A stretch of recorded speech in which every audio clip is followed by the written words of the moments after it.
Hello class 11th, welcome back to my channel. So यहाँ पे हम आपकी टेक्सटाइल डिज़ाइन की यूनिट 2 को डिस्कस करना कंटिन्यू करेंगे। यूनिट 2 की एक्सप्लेनेशन का पार्ट 2 है ये, जो कि हिंदी मीडियम में होगा। और यूनिट 2 के एक्सप्लेनेशन की एक पार्ट 1 वीडियो भी है, जो आपको डिस्क्रिप्शन में मिल जाएगी, जिसमें मैंने आपके स्टार्टिंग के 3 टॉपिक्स एक्सप्लेन किए थे, जो कि थे सूत के गुण और विशेषता किस पर निर्भर करती है, कपड़ों के लिए सूत का चयन किस पर निर्भर करता है, और थर्ड टॉपिक भी समझा दिया था, रिंग स्पिनिंग। ठीक है, और इस वीडियो में उसी के आगे का हम सारा डिस्कस करेंगे। आपका 4th टॉपिक है सूत का वर्गीकरण, 5th टॉपिक है यार्न गुणवत्ता पैरामीटर, 6th है यार्न ट्विस्ट, 7th है कोलकाता और 8th है फैंसी नवीनता सूत। ठीक है, इन सारे टॉपिक्स को हम यहाँ पे डिस्कस करेंगे। सबसे पहले मैंने आपको बताया आपको पढ़ना है सूत का वर्गीकरण। ठीक है, जैसे कि आपका 4th टॉपिक है सूत का वर्गीकरण, तो इसमें आपको 5 चीज़ें पढ़नी है। ठीक है, एक है कता धागा यानी कि स्पन यार्न्स। सेकेंड आपको पढ़ना है यहाँ पे कंघी किए हुए सूत या फिर कॉम्ड यार्न्स। ठीक है, थर्ड आपको पढ़ना है ऊनी धागे या वुलन यार्न्स। फोर्थ आपको पढ़ना है वर्स्टेड यार्न्स, और फिफ्थ आपको पढ़ना है फिलामेंट यार्न्स। ठीक है, 5 तरीके के यार्न के बारे में हम यहाँ पे पढ़ेंगे। सबसे पहले मैंने आपको बताया आपको पढ़ना है यहाँ पे स्पन यार्न्स। ठीक है, स्पन यार्न्स के बारे में यहाँ पे क्या बताया गया आपके यूनिट में, ये स्टेपल फाइबर से बना होता है। ये प्राकृतिक कपास, सन या ऊन के मुख्य रेशों से भी बनाया जाता है। ठीक है, इसके साथ ये प्राकृतिक रेशम या मानव निर्मित फिलामेंट से भी बनता है, जिसको कम लंबाई में काटा गया होता है। ये फिलामेंट धागे की तुलना में अधिक भारी होता है। ये दिखने में अधिक रेशेदार और रोएदार है। ठीक है, इसमें फिलामेंट यार्न की तुलना में अधिक मात्रा में मोड़ और नीरस उपस्थिति होती है। ये खुरदरा या मुलायम होता है, जो कि मोड़ की मात्रा पर निर्भर करता है। कार्डेड काता सूत, अब इस स्पन यार्न के अंदर आपकी कैटेगरी दी हुई है कार्डेड स्पन यार्न्स की। ठीक है, तो इसमें क्या बताया गया है कि ये छोटे स्टेपल कपास के रेशों से बने होते हैं और अधिक मोटे होते हैं। इसमें खामियां या अनियमितताएं होती हैं। इसमें नीरस और असमान उपस्थिति यानी कि अपीयरेंस होती है। और सेकंड आपका टाइप मैंने आपको बताया कॉम्ड यार्न्स की। कॉम्ड यार्न्स के अंदर हम क्या पढ़ेंगे कि कंघी किए हुए सूत, इसमें लंबे स्टेपल कपास के रेशों से बनाया जाता है। इसे लंबे स्टेपल कपास के रेशों से बनाया जाता है। ये अधिक एक रूपता वाला चिकना और महीन सूत है, और इसमें कम खामियां और अनियमितताएं हैं। इसमें अधिक ट्विस्ट के साथ एक उज्ज्वल और समान लुक है और स्थायित्व भी है। थर्ड आपका है वूलन यार्न्स। ऊनी धागे या वूलन यार्न्स के बारे में बताया गया है कि वे छोटे स्टेपल ऊन फाइबर से बने होते हैं और मोटे भारी होने के साथ रोएदार होते हैं। ये अधिक खामियां अनियमितताओं वाला एक असमान सूत है। ये गर्माहट प्रदान करता है। ठीक है, फोर्थ है आपका वर्स्टेड यार्न। वे लंबे स्टेपल ऊनी रेशों से बने चिकने महीन और अत्यधिक मुड़े हुए सूत होते हैं। ये अधिक एकरूपता, कम खामियां और अनियमितताएं प्रदान करता है। फिफ्थ आपका क्या है फिलामेंट यार्न। फिलामेंट यार्न के बारे में क्या बताया गया है, वे प्राकृतिक रेशम या मानव निर्मित फिलामेंट फाइबर से बने ढीले ढाले धागे हैं। वे काते हुए धागे यानी कि स्पन यार्न की तुलना में महीन और चिकना, अधिक लचीला और व्यास में अधिक एक समान है। और वे दिखने में चमकदार, फिलामेंट वो दिखने में क्या है, चमकदार। दूसरी बात यहाँ पे क्या बताई गई है, फिलामेंट को खोलने पर अलग किया जा सकता है और गिना भी जा सकता है। वे काते हुए सूत से भी अधिक मजबूत है उसके समान व्यास और फाइबर सामग्री होने पर भी। यहाँ पे इसको स्पन यार्न से ज़्यादा कंपेयर किया जा रहा है। ठीक है, फिलामेंट यार्न को, कि वे प्राकृतिक रेशम या मानव निर्मित फिलामेंट फाइबर से बने ढीले ढाले धागे हैं। ठीक है, और काते हुए धागे की तुलना में महीन और चिकना है, और अधिक लचीला है और व्यास में एक अधिक समान है। ठीक है, और दिखने में चमकदार है। फिलामेंट को खोलने पर अलग किया जा सकता है और गिना भी जा सकता है। वे काते हुए सूत से भी अधिक मजबूत है उसके समान व्यास और फाइबर सामग्री के होने पर भी। यानी कि अगर आपका स्पन यार्न के बराबर इसका फिलामेंट यार्न की भी समान व्यास और समान सामग्री होगी, फिर भी ये अधिक मजबूत होता है उससे। ठीक है, ये हमने समझ लिया फिलामेंट यार्न तक का। फिलामेंट यार्न के अंदर क्या बताया हुआ है, मोनोफिलामेंट सूत और एक और है मल्टी फिलामेंट सूत या यार्न। ठीक है, तो इसमें मोनोफिलामेंट में क्या होता है, ये फिलामेंट यार्न का एक एकल धागा है और इसे अलग नहीं किया जा सकता, क्योंकि ये एक अविभाज्य घटक है। यानी कि एक सिंगल फिलामेंट है, इसको आप खोल नहीं सकते हो। ठीक है, अविभाज्य है ये। और सेकंड क्या है, मल्टी फिलामेंट सूत को 2 या 2 से अधिक फिलामेंट धागे से बने होते हैं, जिन्हें एक साथ जोड़कर एक सूत बनाया जाता है। इसे खोलकर प्रत्येक फिलामेंट को गिना जा सकता है। ठीक है, अब मैं एक इनकी आपको पिक्चर दिखाती हूँ। यहाँ पे देखिए आप लोग, यहाँ पे एक मोनोफिलामेंट का डायग्राम बनाया हुआ है और एक है मल्टी फिलामेंट का। ठीक है, तो मल्टी फिलामेंट में आप देख सकते हैं कितने सारे फिलामेंट यार्न मिलके एक मल्टीपल स्ट्रैंड यार्न बनाया है, और यहाँ मोनोफिलामेंट में एक सिंगल यार्न है। ठीक है, और यहाँ पे एक कॉम्ड वर्स्टेड यार्न की पिक्चर दी हुई है, जो इस टाइप के होते हैं। ठीक है, और कार्डेड वुलन यार्न इस टाइप के होते हैं। और एक है कार्डेड कॉटन यार्न और एक है कॉम्ड कॉटन यार्न, ठीक है। मैंने सिर्फ आपको दिखाने के लिए यहाँ पे पिक्चर्स रखी है ये, और अब बाकी इंपॉर्टेंट है कि आपको डेफिनेशंस याद करें जो मैंने अभी आपको अभी तक समझाई है, और आगे का जो मैं अभी आपको दिखाऊंगी। सो स्टूडेंट्स, अब आपका नेक्स्ट टॉपिक है जो कि 5th टॉपिक है इस यूनिट का, यार्न क्वालिटी पैरामीटर्स, ठीक है। इसमें हमें पहली चीज़ जो पढ़नी है वो है सूत की गिनती, आकार, सुंदरता, यानी कि yarn count, size and fineness, ठीक है। तो इसके बारे में क्या दिया गया है कि सूत की गिनती सूत की सुंदरता या रैखिक घनत्व को व्यक्त करती है। सूत की गिनती प्रत्यक्ष तथा अप्रत्यक्ष प्रणाली द्वारा मापी जाती है। हम क्या कर रहे हैं यहाँ पे, सूत की गिनती जो किस तरीके से नापी जाती है, एक तो अप्रत्यक्ष और एक प्रत्यक्ष और एक अप्रत्यक्ष प्रणाली द्वारा, ठीक है।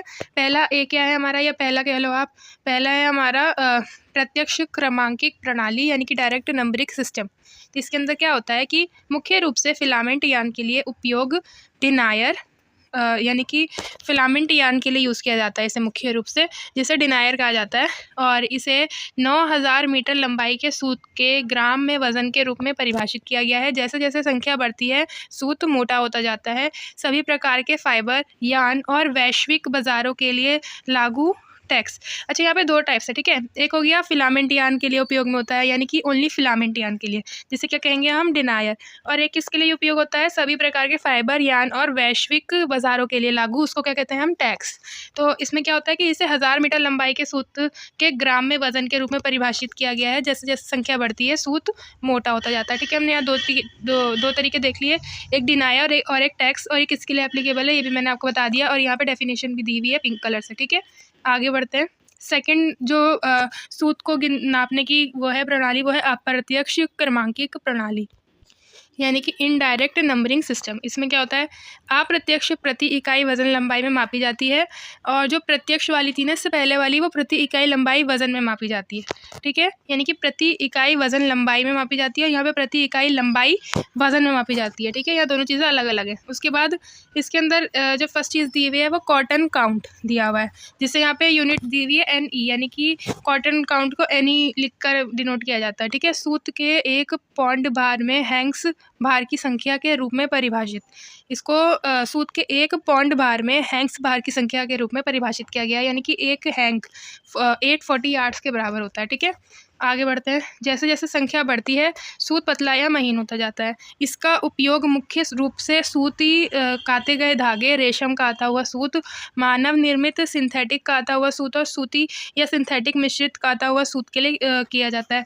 आप लोगों को कन्फ्यूज़न हो रही होगी, मैं भी आपको समझाती हूँ। सबसे पहले आप यहाँ पे देखिए कि हमने 5th टॉपिक यूनिट 2 का यहाँ से स्टार्ट किया था, यार्न गुणवत्ता पैरामीटर से, ठीक है, यानी कि यार्न क्वालिटी पैरामीटर से, जिसमें मैंने आपको बताया पहली चीज़ आपको पढ़नी है सूत की गिनती, आकार और सुंदरता, यानी कि yarn count, size and fineness, ठीक है। हमने यहाँ पे डेफिनेशन देखी थी कि इसका क्या मतलब है। उसके बाद मैंने आपको बताया था कि सूत की गिनती करने के लिए हमारे पास 2 प्रणाली है, एक है प्रत्यक्ष और एक मैंने आपको बताया अप्रत्यक्ष, ठीक है, यहाँ पे लिखा हुआ है। तो जो प्रत्यक्ष प्रणाली है, यानी कि डायरेक्ट नंबरिंग सिस्टम, इसके अंदर हम 2 चीज़ें पढ़ते हैं। एक पढ़ते हैं हम डिनायर, मतलब गिनती का तरीका, और एक हम देखते हैं टैक्स, ठीक है। 2 तरीके मैंने आपको बता दिया, और किसके लिए एप्लीकेबल है ये भी बता दिया। जब हम अप्रत्यक्ष पर आते हैं तो यहाँ पे जो 2 चीज़ें हैं, एक है कॉटन काउंट जिसको हम NE करके डिनोट करते हैं, और एक दूसरी चीज़ इसमें होती है मैट्रिक काउंट NM, ठीक है। तो ये इस तरीके से है, अप्रत्यक्ष और प्रत्यक्ष में अलग अलग चीज़ें, ठीक है। हमने ऊपर अप्रत्यक्ष में डिनायर और टैक्स को देखा, और हम प्रत्यक्ष में डिनायर और टैक्स को देखा, और अप्रत्यक्ष के अंदर हम देखेंगे कॉटन काउंट NE, और एक है मैट्रिक काउंट जो कि है NM, ठीक है। तो मैं आपको कॉटन काउंट समझा रही थी कि इसमें क्या होता है कि सूत के 1 पौंड भार में हैंक्स भार की संख्या के रूप में परिभाषित किया जाता है, किसे, कॉटन काउंट को।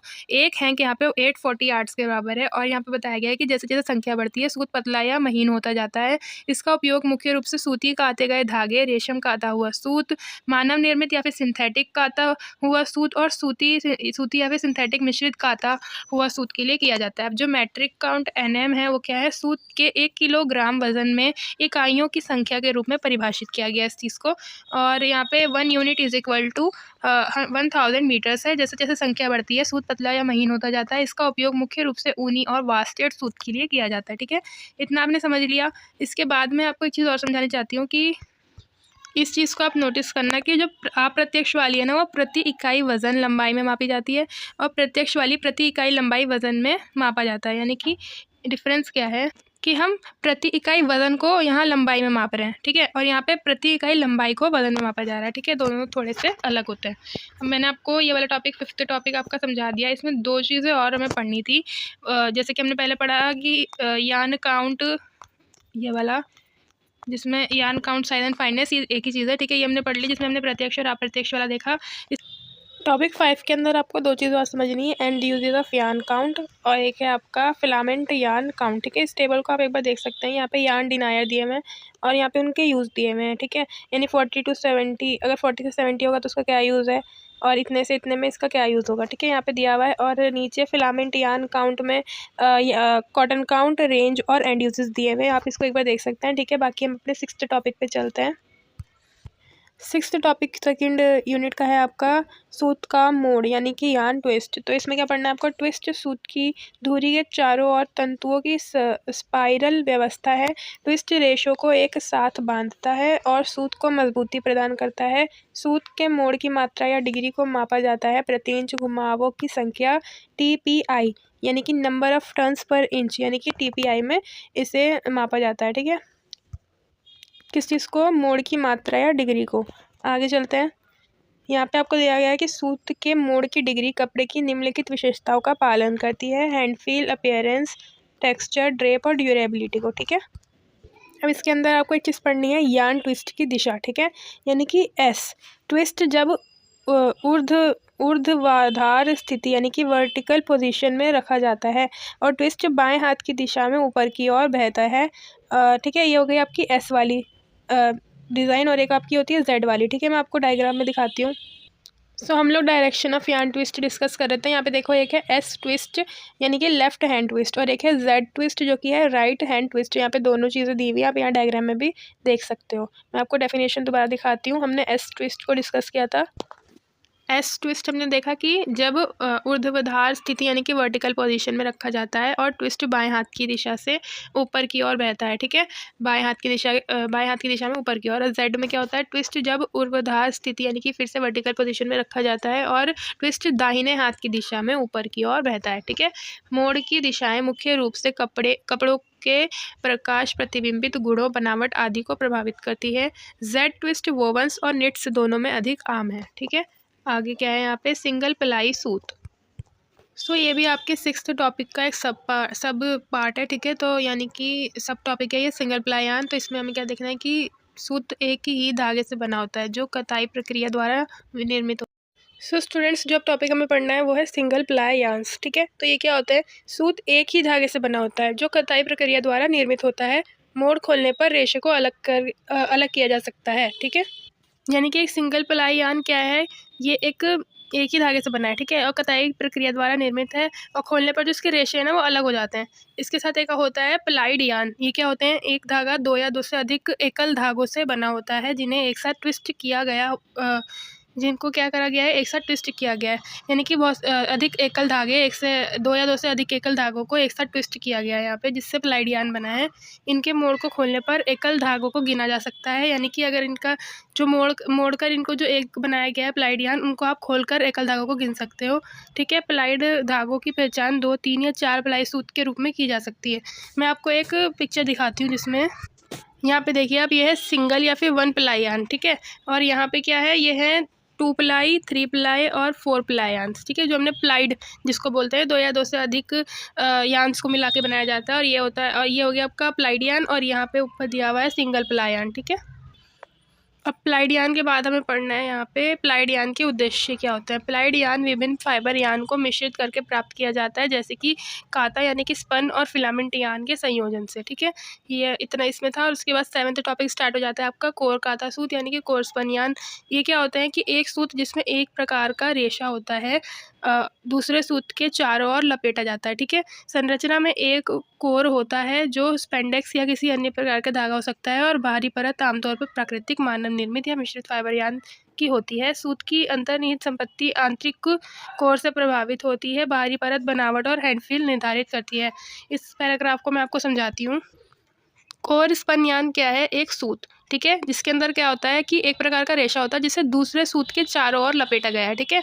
और संरचना में एक कोर होता है, यानी कि आपका जो धागा है ना उसका एक कोर होता है, यानी उसके मिडल में एक कोर होता है जो स्पेंडेक्स या किसी अन्य प्रकार का धागा होता है, ठीक है। जो कोर होता है उसकी बात हो रही है, जो कि स्पेंडेक्स हो सकता है या किसी अन्य प्रकार का धागा हो सकता है। और बाहरी परत आमतौर पर और जो स्पेंडेक्स होगा उसकी जो बाहरी परत होगी वो क्या होती है, प्राकृतिक मानव निर्मित या मिश्रित फाइबर यान की होती है, ठीक है। सूत की अंतर्निहित संपत्ति यानी कि जो कोर है वो आंतरिक कोर से प्रभावित होती है और जो बाहरी परत है वो बनावट को दिखाती है, उसकी हैंड फील निर्धारित करती है, ठीक है। यानी कि आप बाहरी परत को देखोगे तो उससे आप हैंड फील महसूस कर सकते हो, उसे छू के कैसा हो रहा है। उसकी बनावट निर्धारित करेगी बाहरी परत, और अंदर की परत क्या होती है, आंतरिक कोर से प्रभावित होती है, ठीक है।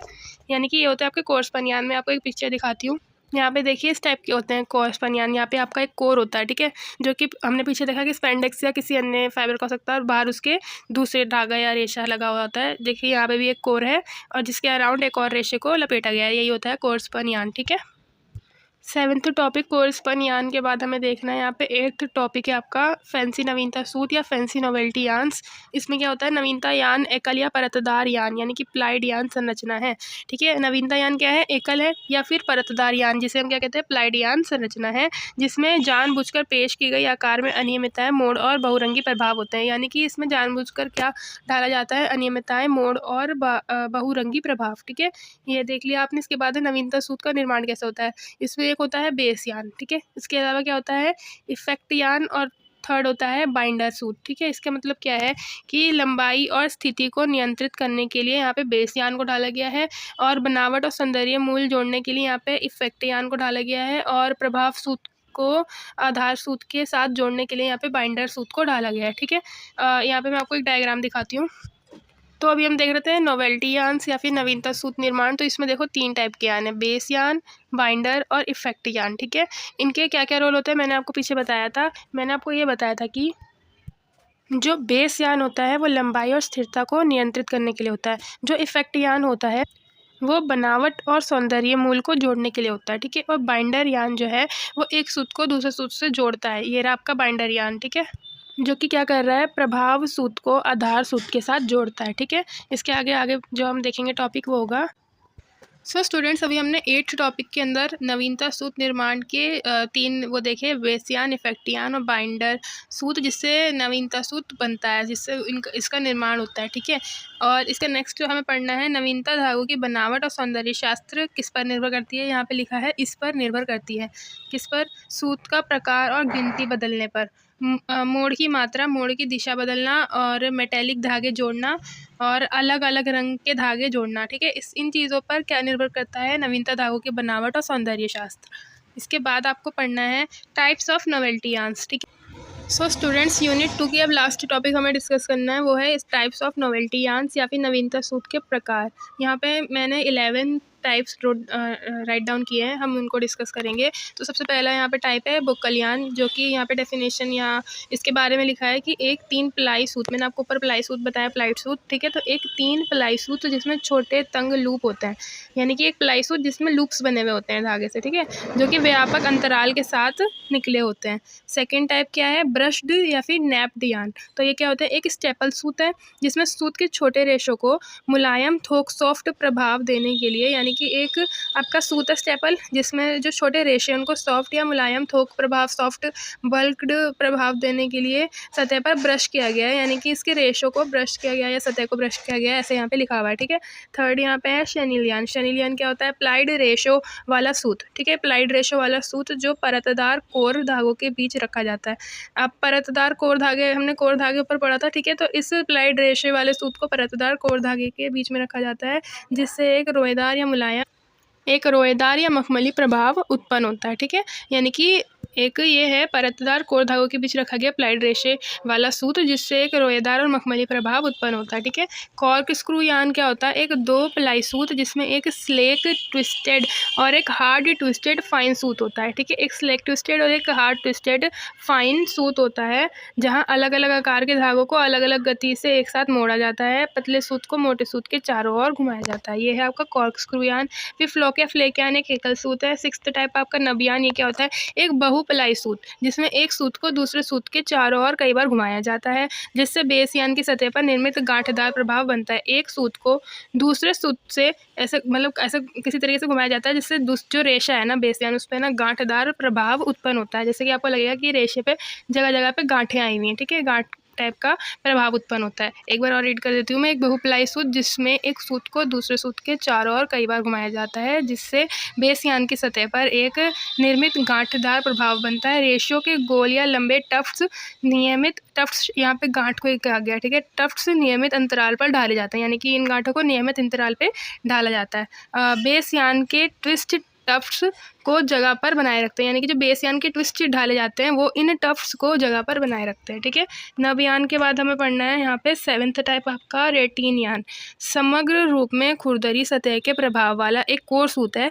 मतलब ये क्या है, एक समग्र रूप में इसे क्या कह सकते हैं, खुरदरी सतह के प्रभाव वाला एक कोर सूत, जिसमें छोटे छोटे लूप हैं, निकट दूरी पर होते हैं, जिसमें छोटे छोटे लूप, धागे पे लूप्स बने हुए हैं निकट दूरी पर, ठीक है, और कोर सूत्र से अच्छे तरह से जुड़े होते हैं। और ये लूप्स जो है ना वो कोर सूत्र से अच्छी तरह से जुड़े हुए हैं। एक सूत्र को बेस के ऊपर नियमित अंतराल पर घुमाया जाता है, जिससे ये लूप्स बनते हैं, ठीक है। सीड यान, सूत को कसने और मोड़ने से बनी एक छोटी गोल गांठ।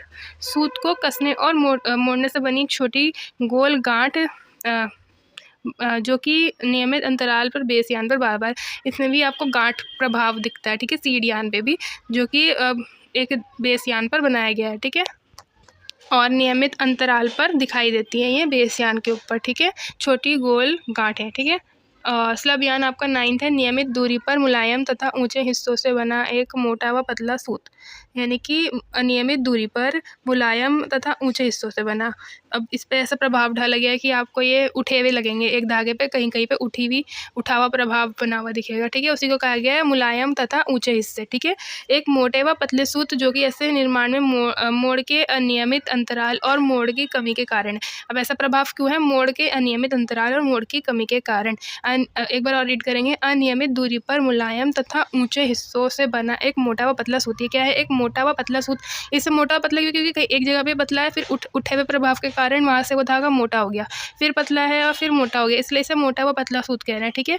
जो कि उठे हुए हिस्से कैसे हैं, मुलायम तथा ऊंचे हिस्से जो कि मोटे पतले सूत है, जो कि ऐसा निर्माण में मोड़ और अनियमित अंतराल और मोड़ की कमी के कारण ऐसा प्रभाव बना है, ठीक है। स्पाइरल यान क्या होते हैं, ये एक 2 परत वाला सूत है, जिसमें मुख्य रूप से एक मुड़ा हुआ मुलायम मोटा सूत और एक कठोर मुड़ा हुआ महीन सूत होता है, ठीक है। 2 परत वाला सूत, एक सूत कैसा है, एक मुड़ा हुआ मुलायम मोटा सूत, और एक सूत दूसरा सूत कैसा है, मतलब एक कठोर मुड़ा हुआ महीन सूत, ठीक है, जहाँ मोटे सूत को मोड़कर महीन सूत के चारों ओर स्पाइरली लपेटा जाता है। अब आपका लास्ट ब्लेंडेड यान क्या है, यान को फाइबर मिश्रण से तैयार किया जाता है ताकि दोनों फाइबर के सर्वोत्तम उपलब्ध गुणों का उपयोग करके उनके प्रदर्शन को बेहतर बनाया जा सके। कपड़े की लागत को कम करने के साथ रासायनिक प्रसंस्करण की तकनीक का उपयोग करके दिलचस्प सतह बनावट बनाए रख सकते हैं, ठीक है। यहाँ पे एक ब्लेंडेड यान को के बारे में बताया गया, ठीक है। तो हमने यहाँ पे आपका 2nd यूनिट पूरा कंप्लीट कर लिया। जितने टॉपिक्स मुझे इंपॉर्टेंट लगे वो सारे मैंने इसमें कंप्लीट करे हैं, और आप इन्हें देख सकते हैं, आपके एग्ज़ाम के पर्सपेक्टिव से इंपॉर्टेंट है सारी चीज़ें। और अगर आपको मेरी वीडियो पसंद आए तो इसे लाइक करें और मेरे चैनल को सब्सक्राइब करें ऐसे और वीडियोज़ के लिए। Thank you for watching.